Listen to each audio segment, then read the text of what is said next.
Okay. Let's see. Number 5, we have a infinite series. And we're going from 1 to infinity, 2 to the n, x to the n, over n. And ultimately we want to know for what values does it converge. In other words, give the interval of convergence. Okay. All right.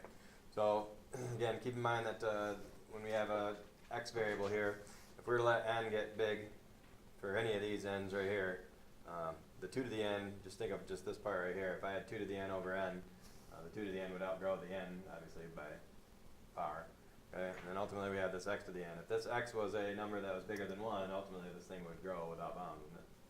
So therefore it wouldn't converge. So knowing that, then that x, whatever that variable is, whatever variable expression we have there, in this case it's just plain old x, that has to be less than or equal to 1. Okay. Or less than 1, I should say. Should be equal to. Alright.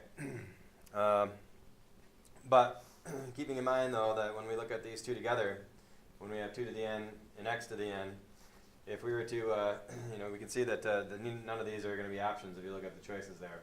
Okay, because ultimately this part right here can be combined into one expression. If we wrote it like that instead. And so really, instead of that, it should be that quantity. It has to be less than 1. Ultimately, again, that 2 to the n, x to the n is essentially 1. We can write it as one expression. And if that's the case, then if we go negative 1/2, 1/2 is ultimately we put 2x in the middle and then divide by 2. And we would get that. Now the question is also that the testing here is what about the endpoints themselves? What if I put in a negative 1/2 and a positive 1/2? Is it going to be convergent at those endpoints?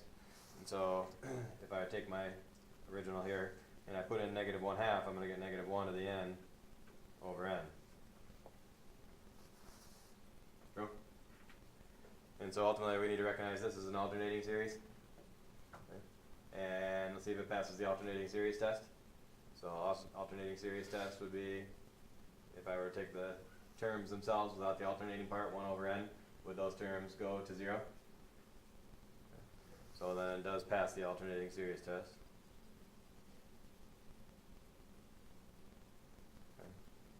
Alright, which will allow us to do that. And then if I were to put a 1/2 in there, I'd have 1 to the n over n, which ultimately would be 1 over n.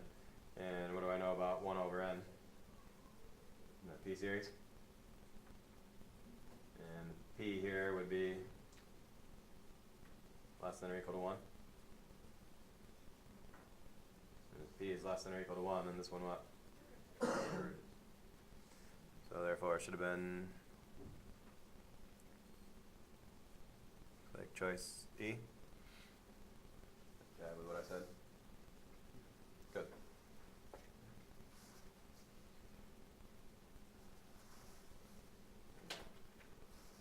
So ultimately, obviously, that's a BC problem. So interval of convergence problem.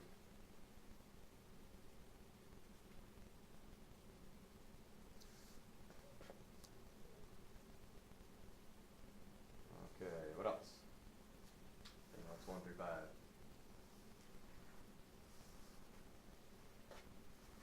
6 to 10.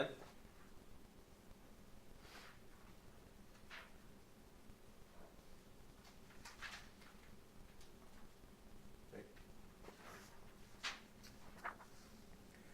Let's see, on 10 we have a region in the 4th quadrant enclosed by the curves y equals x squared minus 2kx, where k is constant. It says if the area of the region is 36, then find the value of k. So keep in mind that the curve that we have here, of course, is a parabola, and the equation for it, y equals x squared minus 2kx. We ultimately would need to know if this is our equation here, and we want the region that's in the 4th quadrant. Again, this is some kind of parabola here, and if we were to set this equal to 0 to find the zeros of this, and we factored out an x, we'd have x minus 2k in the parentheses. So we'd have x equals 0, or x equals 2k. So 0, 0 would be one of our zeros. The other 0 would be 2k here.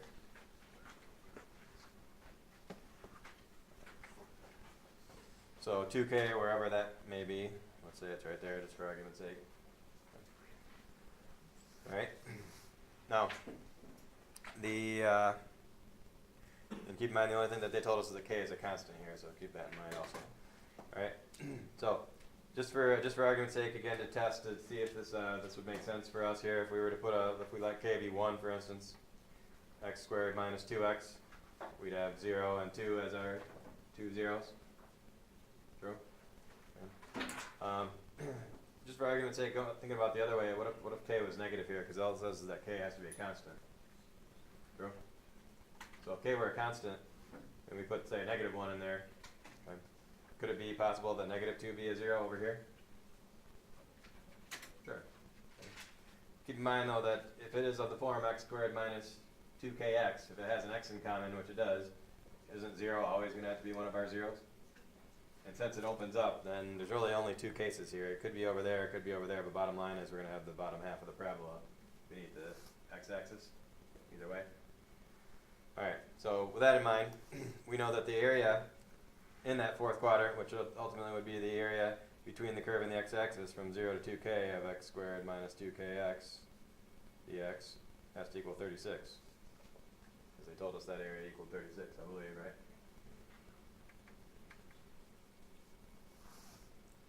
Alright, so if we evaluate that integral, we get x cubed over 3 minus, this would be x squared over 2, so it'd just be kx squared.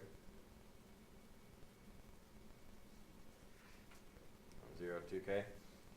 And the 0 in there, of course, is going to give us 0. If I put my 2k into here, I'm going to get 8k cubed over 3. Put my 2k in there, I'm going to get 4k squared times k, 4k cubed.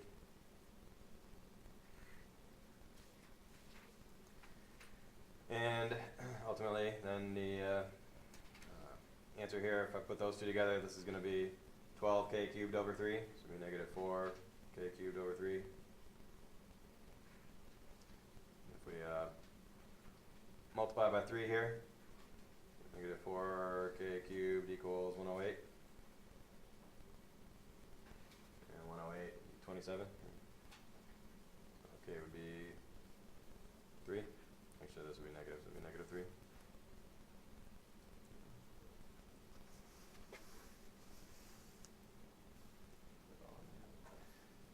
So again, if we use the fundamental theorem to find the antiderivative for our integrand here, plug in our 2k and our 0, we wind up with 8k cubed minus 4k cubed. And again, the 4k cubed is the same as 12 cubed, 12 over 3. So 8 minus 4, or 8 minus 12 would give us the negative 4. Multiply by 3, divide by negative 4. Because k cubed equals negative 27. And if we divide, or cube root I should say, cube root of negative 27 would be negative 3, which ultimately would be letter A.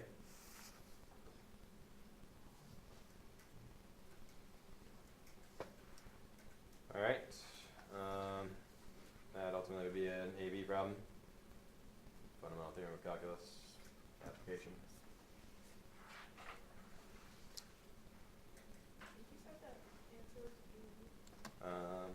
Did I? Yeah, you're right, I did say that. Did we miss a negative somewhere then? Let's see.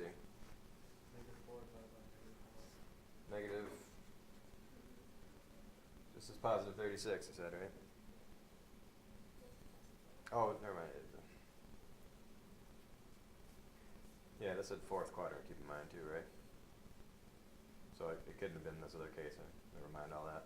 So I forgot about the fourth quadrant part. So it had to be the fourth quadrant. So ultimately our shape was here, right? So 0, 2k.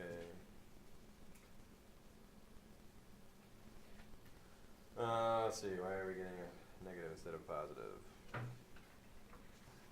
Oh, I know. If this is our region, what kind of area should it be? It should be a negative region. I mean, ultimately we know the area itself is 36, but since it's negative, the integral is going to give us the opposite of what we're looking for. So there we go. So So those, I'd make those negative, and then therefore we'd get positive 3, which is not A, but B. So, yeah, again, the integral there that we just calculated is always going to give us a negative x. It's under the x-axis, but. Alright. Anything else, 6 through 10? On question 9, if Mhm. you have to do something special when there's absolute value.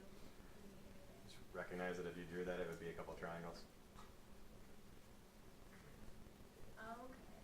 So it's just the absolute value, so it's a V, so the areas are both just triangles on whatever side. Okay. Yeah, just draw a picture and you just got 2 triangles. Alright. So this is absolute value, just translated 2 to the left. So you're just going to have a triangle on either side of that vertex. Okay. So a small one on the left-hand side that's going from -2 to -3 would be the one small side, and then it would have a big side. Okay. So, well, 6 through 10. Algebraically, is there a way to do it? No.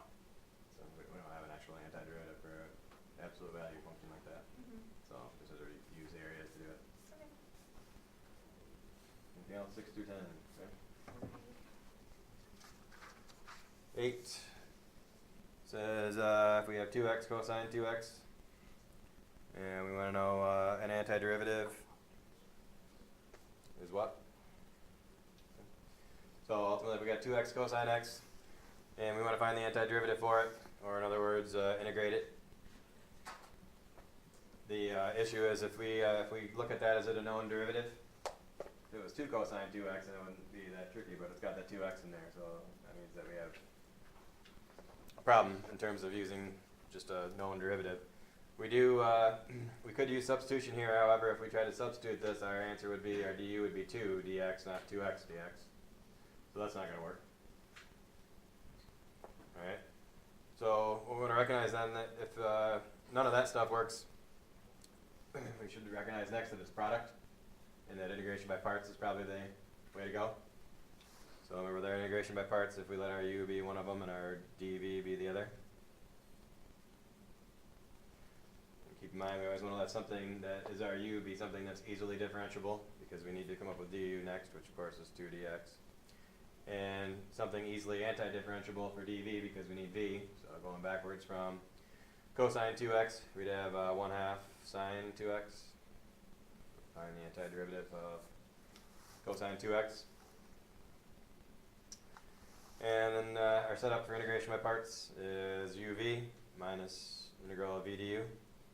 So uv would be these two, which of course would be 2x times 1/2, that'd be x sine 2x, minus the integral of v du, 1/2 sine 2x times 2 dx. And I'm going to straighten some of that stuff out here. Let's see what happens if we, the 2's obviously would cancel each other out, and ultimately we just have the integral of sine 2x dx. And why that works is because now it's an integral, we can actually find the antiderivative of sine of 2x. So similar to what we did a few minutes ago, it would just be 1/2, actually it would be negative 1/2 cosine 2x would be the antiderivative of sine 2x. We're looking for something we could differentiate and get back to sine 2x. And we know in general that sine kx, the antiderivative is negative 1 over k cosine kx. And with that, simplifying, plus 1/2 cosine 2x plus c. And keep in mind that it says we're looking for n antiderivative. So notice they don't have a c on there because assuming c is 0, that would be an antiderivative. You know, if we had the c on there, that would be the whole family of antiderivatives for that, which looks like that matches up with D.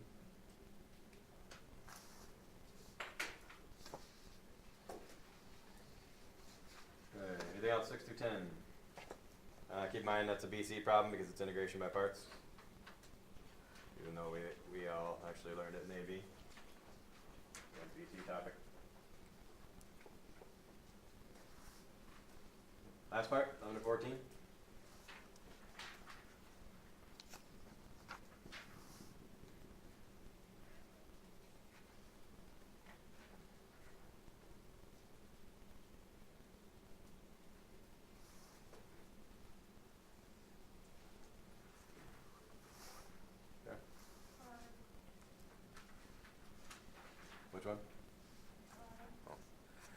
11, we have a limit problem. And it's a limit as h approaches 0. The integral from 0 to h of sine squared t over t squared dt all over h. And I know the 1 over h is out front, but I'd write it like that because we've seen a few of these already, and this is typically L'Hopital's rule problem. Because if we were to put a 0 into both of these h's, wouldn't we have a 0 over 0 case? Try to directly evaluate. And so with that, we can differentiate top and the bottom. Well, differentiating an integral function, we'd get just sine squared h over h. And differentiating the bottom h, we'd get 1.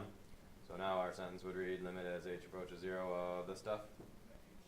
H squared, thank you.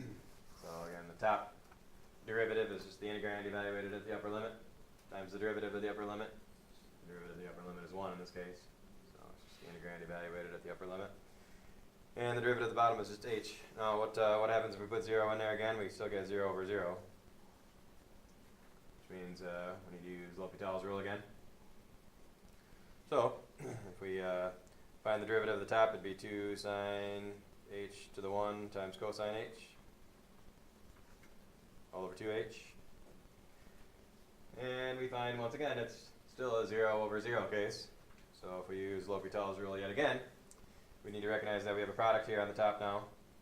And we have to go 2 sine h times the derivative of cosine h would be negative sine h plus cosine h times the derivative of 2 sine h, which would be 2 cosine h all over 2. We differentiate again, differentiate the top, differentiate the bottom.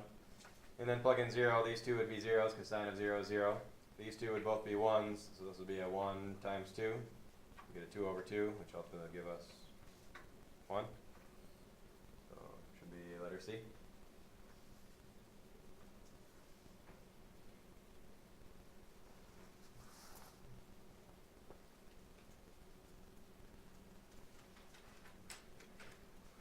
Anything else on that one?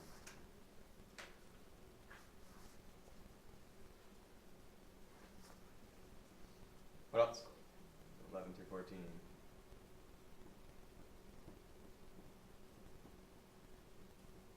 Yeah. 13. We've got a table given here. See if we can answer the questions from the table. It says that our function f of x here is x squared plus 3x. And the g of x and its derivative have values from the table. So we got one function that is of the correct equation form, and one is in a table form. And bottom line here is they give us another function, h of x, that's defined as the composition of f and g. And we ultimately want to know what's the derivative of h at 2. So in general, we need to recognize that the derivative of h in general is the outside function evaluated at the inside function times the derivative of the inside function, which is what rule? Chain rule. So we've got a composition of functions, f being the outside function, g being the inside. And we know that the chain rule is we evaluate the outside function's derivative at the inside function and then multiply by the derivative of the inside. So knowing that, if I need to, if I want to find h prime at 2, I need f prime at g of 2 times g prime at 2. So working our way inside out here, we need f prime then at what? What is g of 2 right here? According to the table, g of 2 is 1. And then we can add this one in already because we know that g prime of 2 is 3, it says. Okay. So again, we're putting a 2 into the g function and getting out a value, which now is our argument of the f prime function. And then over here, we just want g prime at 2. That's just simply 3. So what about f prime at 1? Well, f prime up here is an f prime 2x plus 3. So what's f prime at 1? That'd be 5. So ultimately it'd be 5 times 3, which is 15. Letter D. Ultimately that would be an AB problem, so it's a chain rule.